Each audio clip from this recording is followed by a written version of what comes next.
सोचिए, अगर आपकी क्लास टीचर जिस पर आप रोज भरोसा करते हैं वही असल में एक भयानक राक्षस निकले तो? एक ऐसी टीचर जो बच्चों को चॉकलेट खिलाकर उनकी आत्मा पर कब्जा कर लेती है, और एक 11 साल का लड़का जो पूरी दुनिया के खिलाफ अकेला खड़ा हो जाता है। ये कहानी है डर, रहस्य और हिम्मत की। तो वीडियो को अंत तक देखिए, क्योंकि आगे जो होने वाला है वो आपकी सोच से भी ज्यादा डरावना है। एक छोटा सा लड़का जिसका नाम थॉमस है, बस चुपके से गर्ल्स टॉयलेट में गया था। उसका मकसद कोई गलत काम करना नहीं था, बल्कि वो अपनी वो किताब वापस लेना चाहता था जो उसकी क्लास टीचर ने उससे छीन ली थी। लेकिन जैसे ही थॉमस अंदर पहुंचा, वहां उसने कुछ ऐसा देख लिया जिसने उसकी रूह तक हिला दी। उसे शक हुआ कि उसकी क्लास टीचर कोई सामान्य इंसान नहीं है। ये देखते ही थॉमस की हालत खराब हो गई। वो डर के मारे जान बचाकर भागा और बिजली की रफ्तार से वापस क्लासरूम में आ गया। वहां पहुंचकर उसने ऐसे दिखाया जैसे उसने कुछ भी नहीं देखा। लेकिन टॉयलेट से लौटने के बाद टीचर को भी कुछ अजीब सा महसूस हुआ। हैरानी की बात यह थी कि उसने थॉमस से कुछ भी नहीं पूछा, बल्कि उसने अपने बैग से चॉकलेट्स का एक ढेर निकाला और क्लास के हर बच्चे को बांट दी। जैसे ही बच्चे बिना किसी शक के चॉकलेट खाने लगे, उनके चेहरे अचानक बेजान और खाली हो गए। थॉमस को सब समझ आ गया। उसने जल्दी से एक कागज पर लिखा, टीचर एक राक्षस है, और वो पर्ची अपने 2 सबसे अच्छे दोस्तों को दे दी। लेकिन तभी टीचर ने कागज फेंकने की आवाज सुन ली और सीधे आकर थॉमस के पीछे खड़ी हो गई। अब थॉमस को पूरा यकीन हो गया था कि उसकी टीचर कोई इंसान नहीं है। उसे याद आया कि उसने एक किताब में एक राक्षस के बारे में पढ़ा था जो खाने की चीजों से बच्चों को कंट्रोल करता है। थॉमस को शक हुआ कि टीचर वही बच्चों को खाने वाला दानव है। अपने आप को बचाने के लिए थॉमस और उसके दोनों दोस्तों ने चॉकलेट को चुपके से कूड़ेदान में फेंक दिया। लेकिन अगली सुबह जो हुआ वो और भी डरावना था। जो बच्चे चॉकलेट खा चुके थे वे सब अजीब व्यवहार करने लगे। उनके शरीर में जैसे कोई जान ही नहीं बची हो। उसी वक्त टीचर फिर से थॉमस के पीछे आ गई और उसे भी चॉकलेट देने लगी।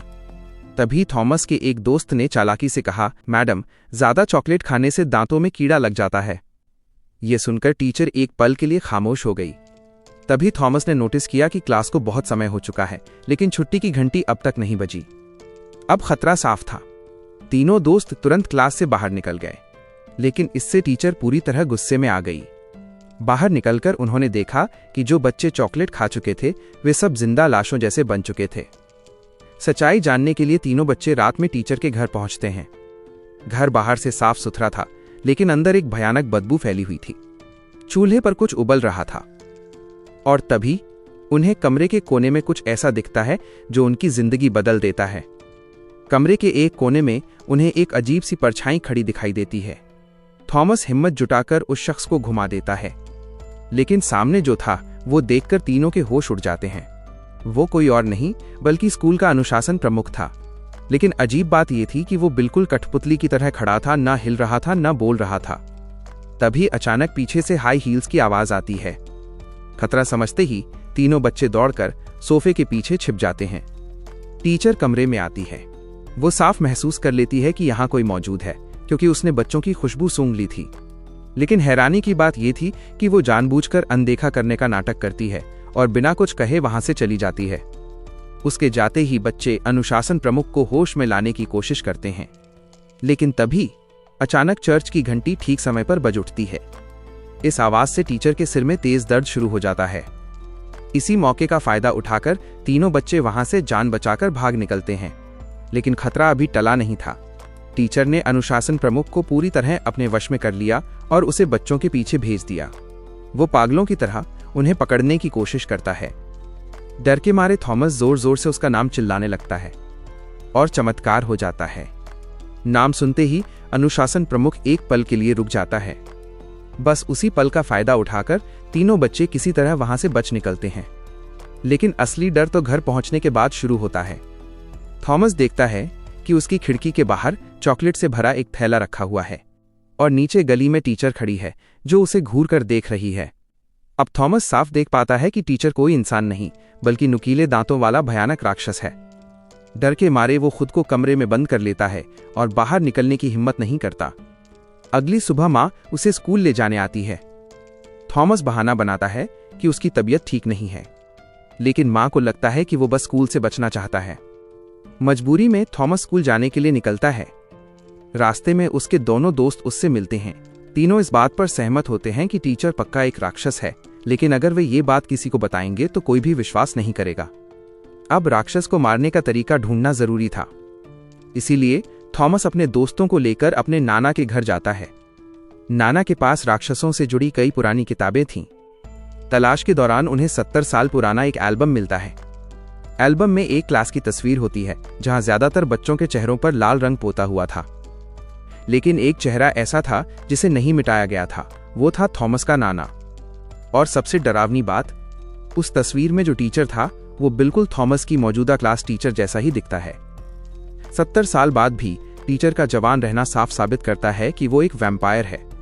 नाना बताते हैं कि उन्हें बचपन से ही डायबिटीज थी, इसलिए उन्होंने वो मीठा खाना नहीं खाया और राक्षस के वश में नहीं आए। लेकिन तभी जैसे ही नाना टीचर का नाम सुनते हैं वे घबरा जाते हैं और चिल्लाते हैं, मेरे टीचर ने मेरे दोस्तों को खा लिया था। अब बच्चों को समझ आ जाता है कि इस राक्षस को रोकने के लिए उन्हें चुप नहीं रहना होगा। लेकिन जैसे ही थॉमस घर लौटता है, माँ उसे एक बुरी खबर देती है, क्योंकि तुम स्कूल नहीं गए, तुम्हें स्कूल से निकाल दिया गया है। थॉमस सच बताने की कोशिश करता है कि टीचर एक राक्षस है, लेकिन माँ उसकी बातों पर विश्वास नहीं करती और उल्टा उसे डांटते हुए कहती है, तुम भी अपने पिता की तरह बेवजह कहानियां बनाने लगे हो। और यहीं से कहानी एक और खौफनाक मोड़ लेने वाली होती है। माँ थॉमस से साफ कह देती है कि वो अपने पिता की तरह खुद की कल्पनाओं में मत जिए। दरअसल थॉमस के पिता एक समय पर राक्षसों पर कहानियां लिखने वाले लेखक थे, लेकिन अफसोस उनकी बहुत कम उम्र में ही मौत हो गई थी। माँ को लगता है कि थॉमस भी अपने पिता की तरह हकीकत से दूर होता जा रहा है। माँ की ये बात थॉमस के दिल को तोड़ देती है, लेकिन थॉमस ये नहीं जानता था कि असली खतरा अब शुरू होने वाला है। जब माँ उसका स्कूल बैग पैक कर रही होती है, तभी उसकी नजर एक खोपड़ी के चित्र पर पड़ती है, वही चित्र जो थॉमस ने क्लास टीचर के कहने पर बनाया था।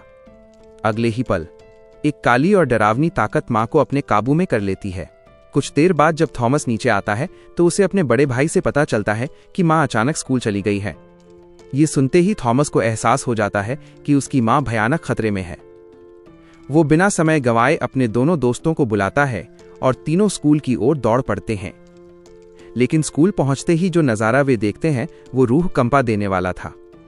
थॉमस की माँ अब जिंदा इंसान जैसी नहीं, बल्कि एक चलती फिरती लाश बन चुकी थी। सिर्फ वही नहीं, स्कूल आए कई और माता पिता भी अजीब हरकतें कर रहे थे। वे बच्चों को बस एक ही बात कह रहे थे, शांत रहो, शोर मत करो। थॉमस अभी इस सदमे से उबरा भी नहीं था कि तभी आसमान में एक दुर्लभ खगोलीय घटना दिखाई देती है। अगले ही पल क्लास टीचर सारे बच्चों को लेकर स्कूल के स्टेज की ओर बढ़ती है। वो बस अपना हाथ हल्का सा हिलाती है और सारे माता पिता चुपचाप कुर्सियों पर बैठ जाते हैं। बच्चे एक एक करके जमीन पर घुटनों के बल बैठ जाते हैं, मानो सब कठपुतलियां बन चुके हों। तभी बच्चों के मुंह से सफेद धुआं निकलने लगता है। अब साफ था, टीचर बच्चों की आत्मा निगलने वाली थी। थॉमस तुरंत अपने दोनों दोस्तों को कंट्रोल रूम भेजता है ताकि वे साउंड सिस्टम चला सकें, और खुद भागकर स्टेज के बीच पहुंच जाता है। वो जोर जोर से सबको जगाने की कोशिश करता है, लेकिन अपनी योजना बिगड़ते देख राक्षस टीचर गुस्से से पागल हो जाती है। वो दो माता पिता को कंट्रोल करके थॉमस को पकड़वा लेती है और उसके सामने खड़ा कर देती है। फिर वो थॉमस को चॉकलेट खिलाने ही वाली होती है, क्योंकि वो जानती थी जो चॉकलेट खा ले वो पूरी तरह उसके काबू में आ जाता है। लेकिन तभी दोनों दोस्त प्लेयर में कैसेट चला देते हैं। तेज रॉक म्यूजिक पूरे स्कूल में गूंज उठता है, और यही बन जाता है राक्षस की सबसे बड़ी कमजोरी। टीचर दर्द से चिल्लाने लगती है, उसका शरीर कांपने लगता है, क्योंकि शोर और तेज आवाज उसकी शक्ति को खत्म कर देती है। डर के मारे वो वहां से भाग जाती है। धीरे धीरे बच्चे और माता पिता होश में आने लगते हैं। सबको लगता है कि अब खतरा टल गया, लेकिन तभी कैसेट अचानक फंस जाती है और म्यूजिक बंद हो जाता है। थॉमस समझ जाता है अब कुछ बहुत बुरा होने वाला है। तीनों दोस्त आखिरी बार राक्षस का सामना करने के लिए क्लासरूम की ओर बढ़ते हैं, और तभी राक्षस ऊपर से कूद पड़ता है। इतना ही नहीं, स्कूल का प्रिंसिपल भी उसके काबू में आ चुका होता है। वो थॉमस के दोस्तों को जोर से पकड़ लेता है। सब कुछ खत्म होने ही वाला था कि तभी चारों ओर से तेज आवाजें आने लगती हैं। थॉमस का बड़ा भाई बाकी बच्चों के साथ वहां पहुंच चुका था। सबके हाथों में म्यूजिक इंस्ट्रूमेंट थे। तेज शोर के साथ राक्षस का शरीर तेजी से बिगड़ने लगता है, और आखिरकार एक जोरदार धमाके के साथ वो पूरी तरह नष्ट हो जाता है। यहीं पर इस भयानक राक्षस की कहानी हमेशा के लिए खत्म हो जाती है। इस तरह एक छोटे से बच्चे की हिम्मत और दोस्तों की एकता ने एक खतरनाक राक्षस को खत्म कर दिया। यह कहानी हमें सिखाती है कि डर कितना भी बड़ा क्यों ना हो, अगर हम साथ खड़े हों तो हर अंधेरा मिट सकता है। अगर आपको ये कहानी पसंद आई हो तो वीडियो को लाइक कीजिए, अपने दोस्तों के साथ शेयर कीजिए और ऐसे ही रोमांचक मूवी एक्सप्लेन वीडियो के लिए चैनल को सब्सक्राइब करना मत भूलिए। मिलते हैं अगली कहानी में एक नए डर और नए रहस्य के साथ।